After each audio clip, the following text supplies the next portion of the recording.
Assalamualaikum warahmatullahi wabarakatuh. Kami dari kelompok 10 kelas 11 ingin mempresentasikan atau mendemokan hasil dari praktikum kami, yaitu praktikum 3.1 hingga 3.8. Nah, baik. Di sini pada praktikum 3.1 tuh, kita tuh yang harus kita buat tuh mendefinisikan dua sinyal, yang mana dua sinyal itu sinyal Xn dan Hn. Nah, setelah kita menghitung hasil konvolasi antara sinyal-sinyal tersebut dan menyimpannya dalam sebuah variabel Y, maka kita akan buat 3 float, yang mana float pertama tuh menunjukkan sebuah sinyal Xn, dan float kedua itu menunjukkan sinyal Hn, dan float ketiga itu merupakan hasil konvolasi Yn. Nah, untuk hasilnya tuh seperti ini.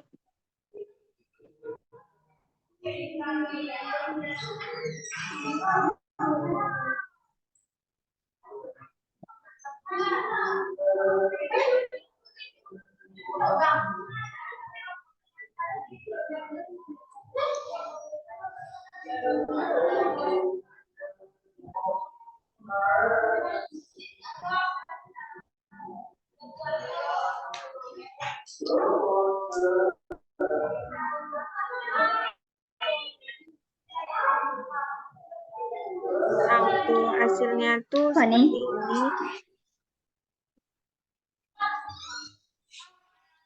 Nah, di sini ada hasil konvolasi Yn, yaitu 1, 0, 3, 22. Jadi pada praktikum 1 ini juga kode-kodenya ini juga dapat mencetak hasil konvolasi ke layar. Seperti ini contohnya. Oke. Praktikum 3.2.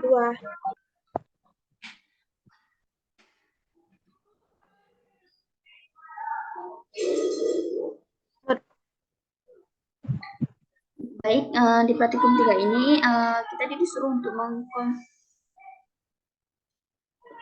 memodifikasi fungsi dari conv. Nah, sebelum kita menggunakan fungsi conv ini, kita harus menghitung dulu indeks waktunya berdasarkan indeks waktu X1 dan juga dari X2. Nah, di sini di bagian yang 10 ini, kita itu menghitung hasil dari fungsi menggunakan conv.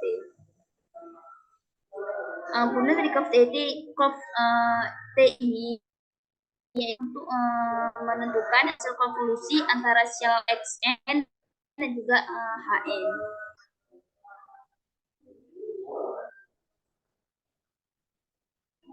Untuk hasilnya ya.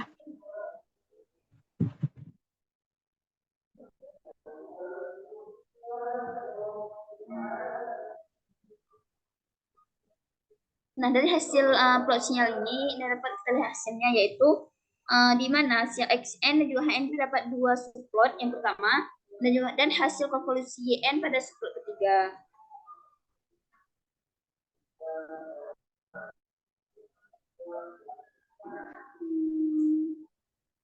Nah, oke, baik. Pada praktikum 3.3 ini, kita tuh memastikan bahwa sinyal Xn dan sinyal Hn itu memiliki rentang indeks waktu yang telah ditentukan, yang mana pada sinyal Xn itu merupakan sinyal langkah dengan nilai 1 dalam rentang waktu tertentu. Nah, sedangkan Hn merupakan sinyal eksponensial dengan nilai mendekati 0 untuk indeks waktu tidak berkorelasi.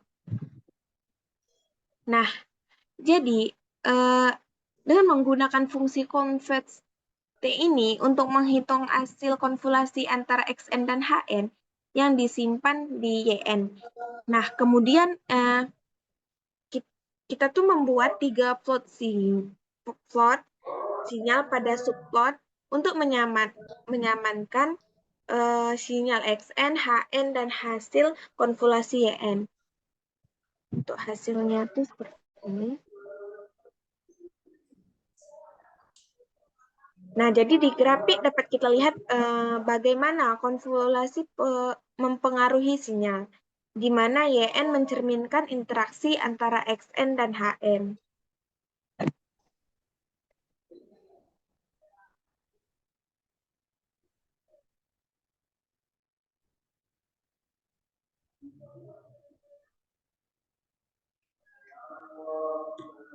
Next. Baik, di praktikum 3 tempat ini yaitu pembangkitan gamma dengan konvolusi. Nah, untuk menghasilkan gamma dengan satu refleksi, kita itu perlu memodifikasi respon impuls HN yang digunakan dalam kode yang diberikan. Sepertinya sih. Nah, di bagian linia ke-6 ini adalah bagian dari respon impuls yang telah dimodifikasi. Nah, untuk memplot sinyal gamma yang dihasilkan, kita dapat menggunakan fungsi dengan indeks waktunya dan sinyal gamma yang sebagai inputnya, yaitu dari D dengan sama 0,25 dan A dengan 0,5. Nah, di sini kita akan membagikan tanggapan impuls, yaitu dari H 1, 0 dan juga sebagainya, dan juga Y dan LY. Baik, tampilkan grafiknya.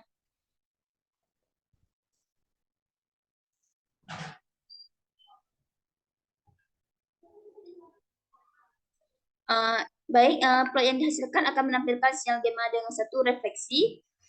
Nah, kita bisa membandingkan dengan plot aslinya untuk melihat perbedaannya. Baik, sekian.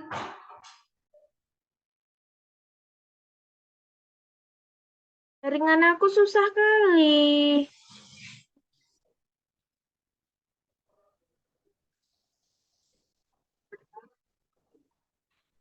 Kayak mana Luli?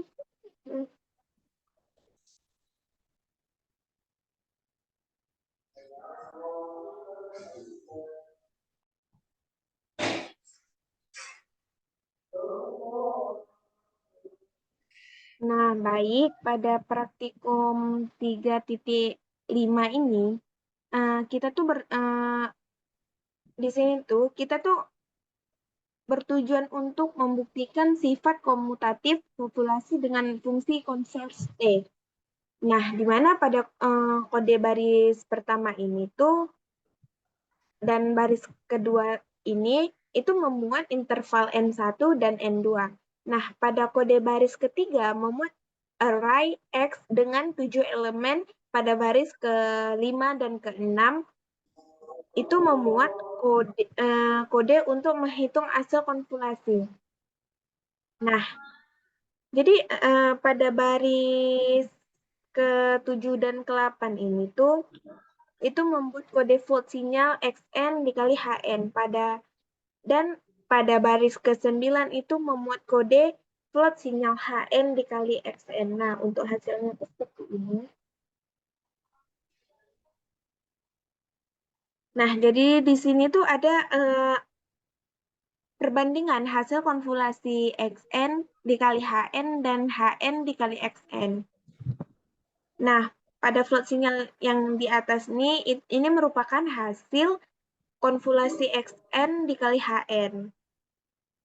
Sedangkan yang bawah ini tuh merupakan hasil konvolasi HN dikali XN. Oke.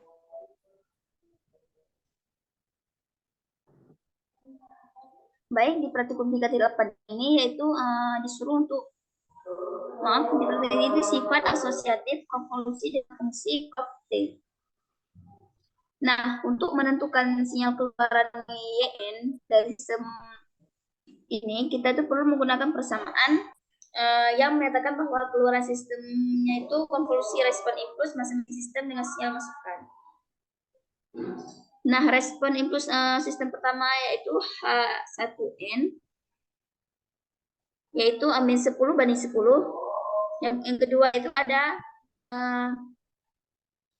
H2N, di mana yaitu 0 banding 1. Nah, di bagian H1N ini diberikan sebagai 0,9 dikali akar N H1.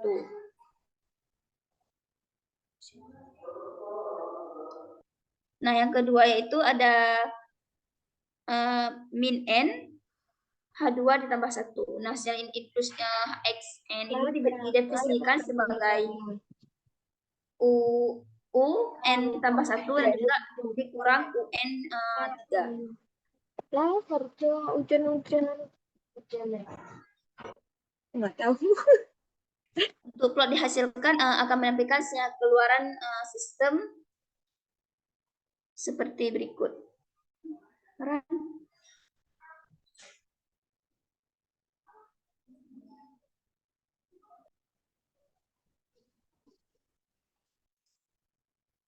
Baik, di praktikum 3.6 itu disuruh dan itu untuk menentukan sifat asosiatif konvolusi dengan fungsi Cox-T. Nah, untuk menentukan sifat keluaran YN dari sistem ini, seri ini, kita perlu menggunakan persamaan yang membedakan bahwa keluaran sistem di sini itu konvolusi respon impuls masing-masing sistem dengan sinyal masukan. Nah, respon impuls sistem pertama yaitu H1 yang diberikan sebagai 0,9 akar N H1. Nah, yang kedua itu ada H2N yang diberikan sebagai min N H2 ditambah 1. Nah, dengan menggunakan persamaan itu kita dapat menghitung sinyal keluaran YN. Nah, plot yang akan dihasilkan akan menampilkan sinyal keluaran yaitu sistem seri. Nah, untuk memproses sistem gabungan H1N itu dikali dengan H2N, kita dapat menggunakan fungsi Cox-T. Kita dapat menggunakan fungsi Cox-T yang didefinisikan sebagai berikut. Coba plot. Nah, plot yang dihasilkan itu menunjukkan respon impuls dari sistem gabungan H1N dikali dengan H2N. Nah, inilah sinyal YN. Sama masukan sinyal YN. Yang kedua inilah sistem gabungan H1N dengan H2N. Nah, di bagian ketiga ini merupakan sinyal keluaran dari sistem ekivalen. Nah, plan singkat itu menampilkan dua sinyal keluaran dan dari sistem seri dan sistem ekivalen. Sekian.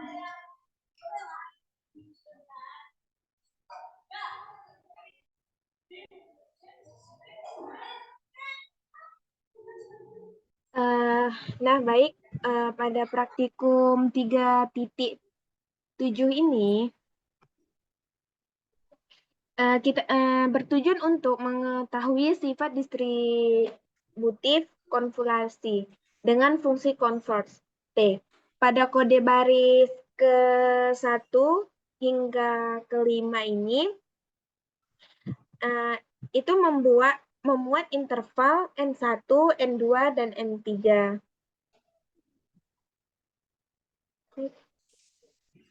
Nih, pada baris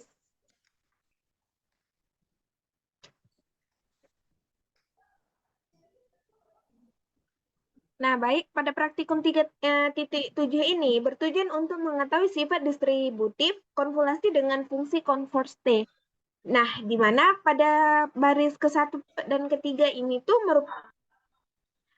itu memuat interval N1, N2, dan N3.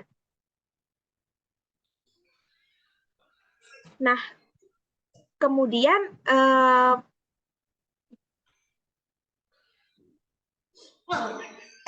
pada baris ke-6 dan ke-8 tuh membuat kode untuk mengkonvolasi sinyal. Nah, untuk hasilnya tuh seperti ini.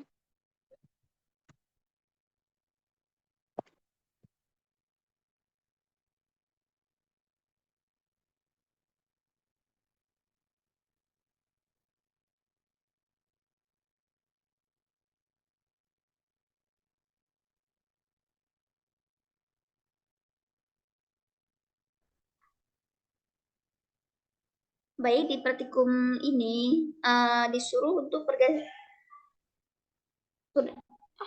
disuruh untuk sifat konvolusi dari pergeseran sinyal. Nah, untuk menggeser sinyal XN sebanyak D sampel, kita tuh perlu mengubah indeks suatu dari sinyal. Nah, secara khusus kita tuh perlu mengurangi D dari waktu indeks tersebut. Nah, untuk menggeser sinyal XN sebesar D4, kita ada memplot sinyal konvolusi yang dihasilkan itu menggunakan kode yaitu NX yaitu min 10 banding 10 dan juga NH min 10 banding 10. Dan juga di sini kita menggunakan zeros yaitu set NX. Nah, di sini di baris 8 yaitu kita menghitung hasil dari konvolusi YN dari XN dikali dengan HN. Dan di baris ke-9 yang D sama dengan 4 itu merupakan di situ akan dilakukan pergeseran sinyal XN sejauh D sama dengan 4. Baik, dijelaskan sedikit lagi, Van. Oke, mungkin di sini akan saya tambahi beberapa. Nah, jadi pada praktikum 3.8 ini tuh di sini tuh bertujuan untuk mengetahui sifat konvolasi yaitu pergeseran sinyal. Nah, di mana pada baris kode ke-1 dan ke-3 itu memuat interval N1 dan N2. Kemudian pada baris ke-7 hingga ke-19 itu ini kita tuh memuat kode konvolasi sinyal. Nah, jadi pada baris ke-11 dan ke-17 itu memuat kode untuk pergeseran sinyal.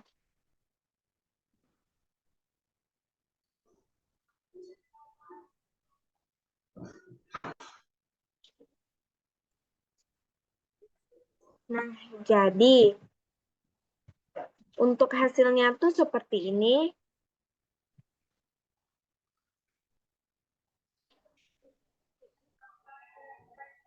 Di sini tuh ialah plot sinyal, perbandingan hasil kalkulasi dengan pergeseran sinyal. Yang mana untuk plot sinyal yang paling atas, ini tuh merupakan hasil konvolasi YN XN dikali HN. Kemudian yang di sini tuh yang tengah, di sini tuh hasil konvolasi X, N kurang D dikali HN. Kemudian yang terakhir, yang plot warna merah tuh hasil konvolasi XN, N dikurang D dikali HN dikurang T. Ya udah lah, Oke, mungkin sekian dari kelompok kami. Kalau ada kesalahan, kami mohon maaf. Kami akhiri. Wassalamualaikum warahmatullahi wabarakatuh. Waalaikumsalam warahmatullahi